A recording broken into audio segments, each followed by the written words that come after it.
Okay, so this is the video I've been meaning to make about the walk around of my rig. You're going to have to excuse the shake cam. I'm not a professional by any stretch. So just a quick sort of back view first of all. Move that bottle out of the way. Okay, so you can see there, just a seat. It was mounted to a PC base, but we've mounted it to the rig. It's got arms that fold up and down, so you can get them out of the way when racing, but be comfortable when not.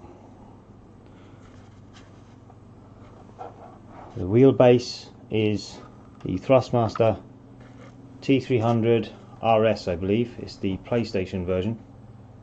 So it's got all the PlayStation assignments on it. As I gather, it can be used, judging by the base, on a PS3 or a PS4. That's the wheel I use. This is the rim I use for Euro Trucks, Farming Sim and NASCAR. I've then got this one here, which I use for my main racing, which is GT stuff, single seaters. The majority of racing stuff I do, I tend to be using that. Next to it there you've got the wheel cam. It's nothing special. So Avent 1080p, it hasn't got very many options, there's no zoom or anything on it. But it does the job. It's about £16, something like that, it's nothing expensive. For screens, we've just got three 24-inch TVs. Again, it's all done on a budget, there's no huge amounts spent, it's just little bits added up over the years.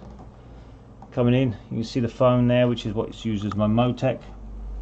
I've just gone to actually set that up for the purpose of this video so you can see it as a Motec, but my iRacing membership's run out and I haven't reactivated it yet, so that I'll maybe add at a later date. But just go on to Joel Real Timing on Google and you'll see the kind of things, that the information that it displays.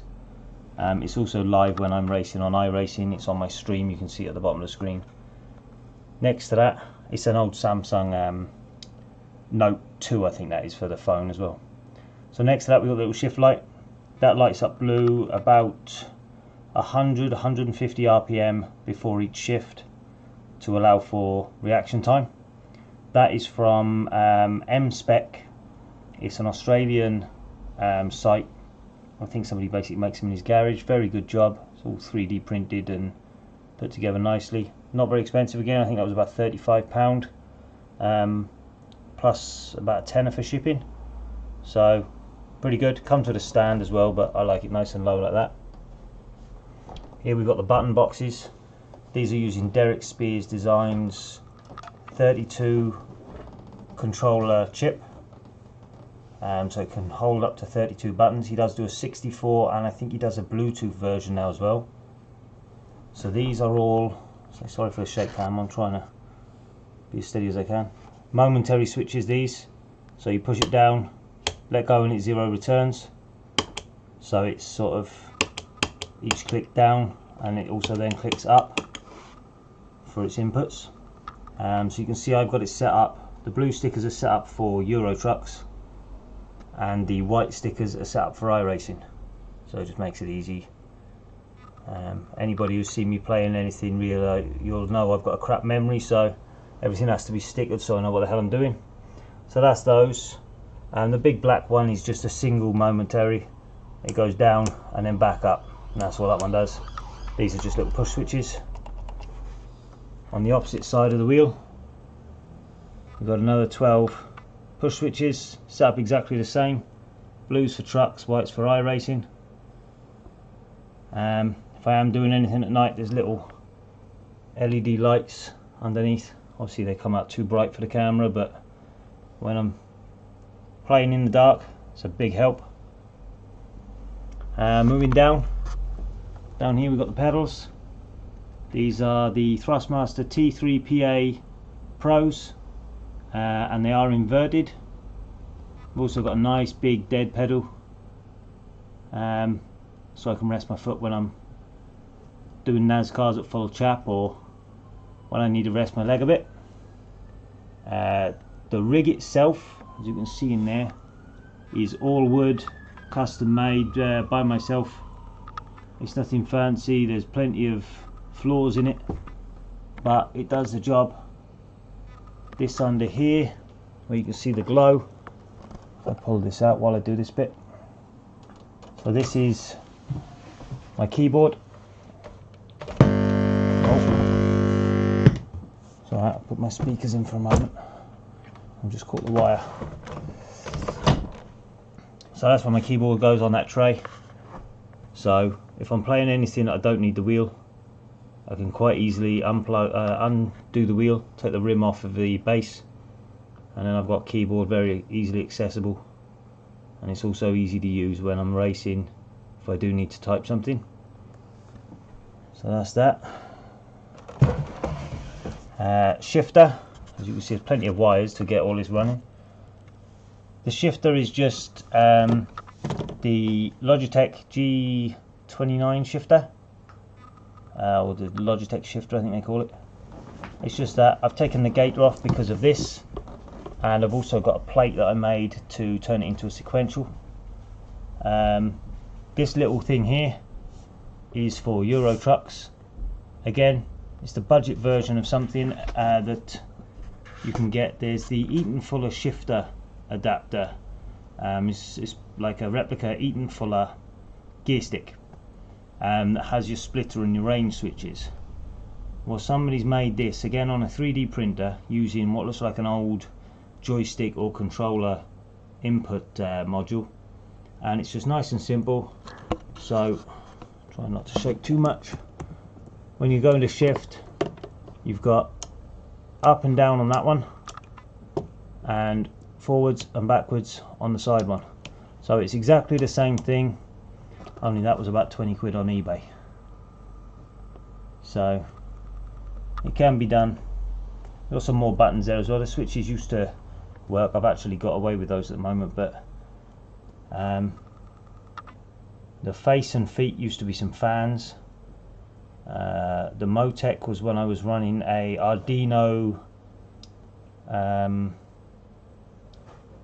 like a display that I used as a Motec, and the button box used to be on there as well. So those switches don't actually do anything now, but the buttons still work. The bits of pipe lagging is just protect my legs from banging. I'm 6'2", climbing in and out and resting. Sometimes you bang your legs in places, so there's a little bit of pipe lagging just to protect myself a bit. Not much left now really. We got the farming side panel, which I'm just blown away by how good it is. This little stick on it is great. You've effectively got 12 axis with using the red as a modifier as well. So you've got, anyone who's not seen these, it's got your normal left, right, up and down, but I don't know if I can see it that way. It also twists. So that's 3 axis on one setting. Then you push this button and get the light to turn red, and you've got exactly the same axis again. And then you've also got, if you hold this button and do all of those axes again, there's another 3 on each. So it's nice, very good for farming. Mouse, done a little mouse mat there. So I think that's it. We've got a sound bar. Don't use it very often, but the sound bar, that's the PSI camera for when I use the head track. It's a Dillon clip. So again, it's the cheap version of the Track IR. And the camera I'm actually using to film all of this with and record the sound as well, so I don't know how good the sound quality is, I've never used a mic on this before, is this one, if I can find it, which is the Logitech C920 Pro. This is what I normally have set up as my head cam on my streams. So yeah, just a little walk around to show you my rig. A lot of people obviously on stream have noticed and commented or asked about it, so I just thought I'd put this little video together. Thanks very much for watching. Again, I'm sorry for the shake cam. I'm not professional at these things. I don't have much of a clue what I'm doing, but hopefully this has been watchable enough that you've got maybe some ideas for yourself, or it's answered some questions about it. So thanks again for watching. Make sure to check me out on Twitch, twitch.tv/stretch111, and the link will be in the description at the bottom. Thanks again. Cheers.